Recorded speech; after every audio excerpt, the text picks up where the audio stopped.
RTC బస్సుల్లో ఉచిత ప్రయాణ సౌకర్యం. మీరు బస్సు ఎక్కితే ఒకటే చెప్పండి, మా చంద్రన్న చెప్పాడు, నేను ఏ ఊరికి పోవాలన్నా నువ్వేం అడగడానికి వీల్లేదు. చంద్రన్న ఇచ్చారు వరమీది, బస్సు ఎక్కి సాగాలి. స్త్రీ శక్తి, స్త్రీ శక్తి, కొత్త స్వేచ్ఛకు నాంది.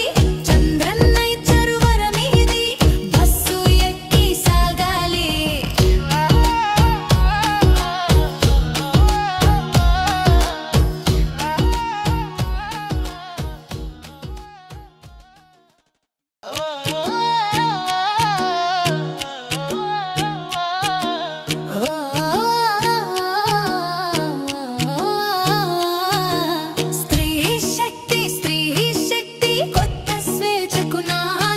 ఆర్టీసీ బస్సుల్లో ఉచిత ప్రయాణ సౌకర్యం. మీరు బస్సు ఎక్కితే ఒకటే చెప్పండి, మా చంద్రన్న చెప్పాడు, నేను ఏ ఊరికి పోవాలన్నా నువ్వేం అడగడానికి వీల్లేదు.